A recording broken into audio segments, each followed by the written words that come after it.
Hello, everyone. This is Jordan. Welcome back to the Daily Gold YouTube channel. Thank you so much for tuning in on this late evening of Wednesday, October 8th, 2025. This video is being recorded in the Canadian Rockies, and with gold going through 4,000 earlier today, I had to provide a video update for you guys. So in this video, I'm going to talk about where gold is right now and what the expectations could be moving forward.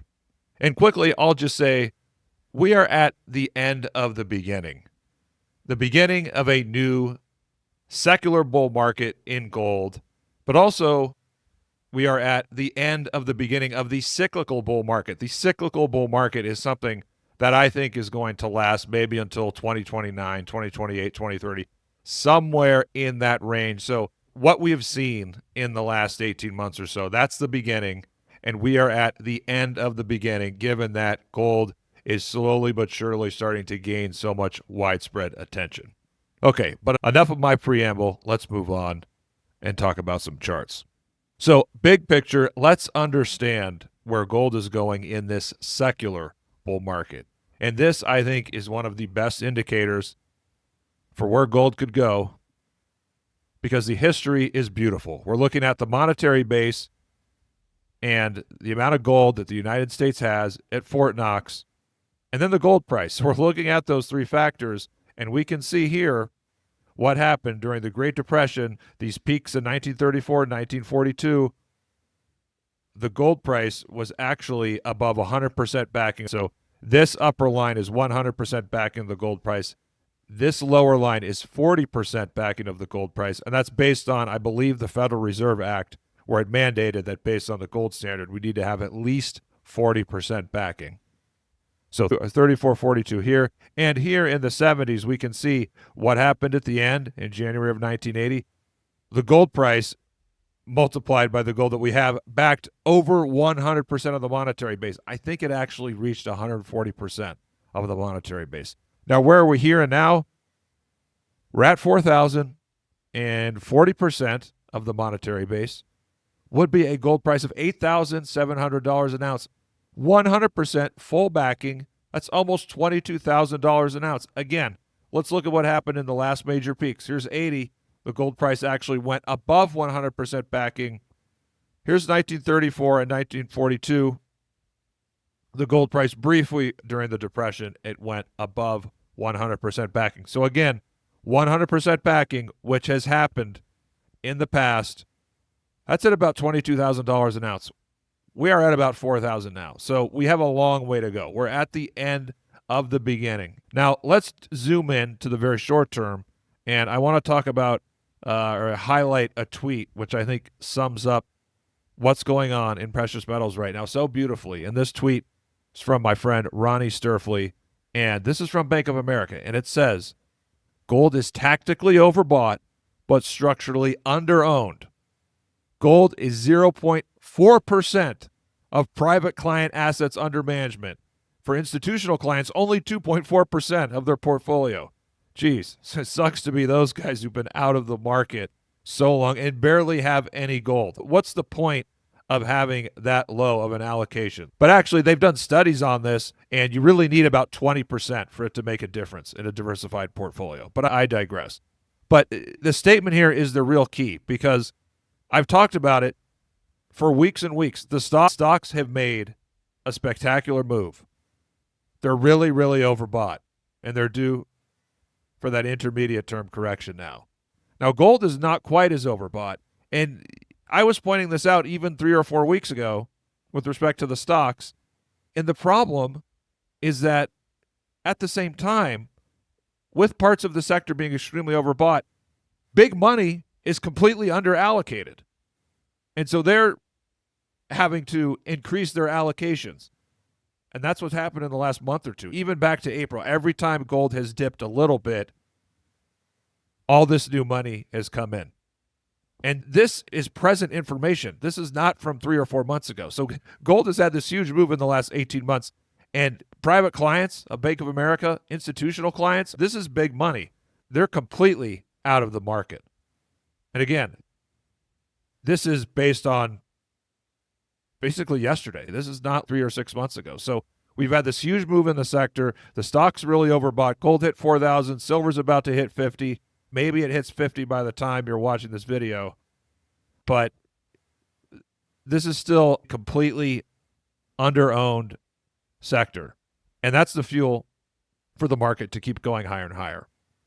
A couple more things I want to get into. Gold has now been above its 200-day moving average for almost 2 years. I think it's been about a year and 10 months. I tweeted about this a week ago or so. So here it is, since the breakout here. It's above the 200-day moving average for nearly 2 years. The only other time it's been above it for that long, or should I say longer than 2 years, what do you know? Right here, the early 70s. Greatest breakout of all time here, 1972. Gold breaks out here. What happens? Shoots up, then has a little correction. This was 11%, and it almost touched the 200-day moving average. Okay? Then it zoomed higher. This, on the current scale, this is 6,000 gold. Then it has a 28% correction. Now, here and now, beautiful breakout from the 13-year cup and handle pattern. And we had 9% correction here, 9%. This was 11%. I was really hoping that this would be about 15% and we test the 200-day and reset the market. But no, that didn't happen. Instead, it broke out. Now it's shot up to over 4,000. So again, this action right here, very similar to this action. But that being said, we would have to get to above 5,500 to mirror this move right here and then this 28% correction. So gold can stay above the 200-day moving average for about another year based on history. And at some point in the next year, it could have that 20 or 25% decline. But for that to happen, it would need to rise quite a bit more. It's at 4,000. For a 25% decline, you would probably need to see gold reach, I would think, close to 5,000, I think, before you got a 25% decline. If we get some kind of a peak, 41, 4,200, something like that, yes, I think gold could correct 15% at that point. I think 3,400, 3,500, that area is going to be strong support. But it will need to go up a lot more and a lot faster to set up some kind of 28% decline. Now we're going to wrap this up with my favorite chart. This is the gold all-time high breakout analog chart. So we're plotting on the scale of the current breakout all of the past breakouts in gold to do all-time highs. Now there's 3 of those. Now we're actually removing the 78 to 81 and replacing it with 2005, which was not a breakout to new all-time highs, but this was the third most significant breakout in gold's history. 1972 is number 1. This breakout that happened last year, March of 2024 through 2100, that's the second greatest breakout in gold's history. So yes, this is the third one. The 78 to 80, that just did a moonshot. Like, that's totally off the chart. We're not following that right now. So that's why I left it off the chart. But this is where we are. This black line, this red line was 2009, and this was 1972. So we can see here, this is right here. This was the 12% decline, or the 11% in 1972. Then it shot up here. Then it had a 28% decline. So we're right here. We would have to run like this before we had this severe of a correction. And you can see here, this dashed line, this is the 2005 breakout. And so that reaches 4,700, basically October of 2026. That's 12 months from now, 4,700. But we're way ahead of that, and this is a much stronger breakout. Okay, this is stronger than 2009. This is most in line with 1972. But some of these averages here, where this is 72 plus 2009 plus 2005, this lower one, that reaches 5,800. I believe this is January or February of 2027. So 5,800 then. That's not that far into the future. And then we have these averages here, which is 72 in 2009. And then when 09 ends, it replaces it with 05. So 72, 2005. That reaches 6,700 a year from now. We could see 1972. This is off the chart. I think this is in the 9,000s. And so again, this black, this is where we are here and now. So I think this is probably the best line, this average here, because I don't think we're going to be as strong as the 1972 breakout and that entire move, but we're stronger than all the other ones. For most of the time, we've been in line with the averages. This move, now we're coming back to the averages. So this shows where we could be going. You know, this here, also the 5,800, or maybe somewhere in between. And again, this is only 12, 14, 16 months from now. But to get to that point, we're probably going to see some significant correction coming. It might be 15 or 17% coming up soon. Or if this runs like that, then maybe we see a 20%er at some point next year.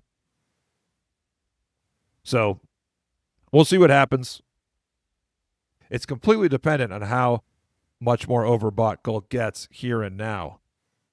And we'll monitor that and obviously continue this analysis in the future. That's it for the video. I will see you guys on Friday evening or Friday afternoon for the weekly market recap. And next week, we'll have our monthly chat with Vince Lancy of Gold Fix. Thank you so much for tuning in. Leave a comment. Let me know what you think. Would love to hear from you.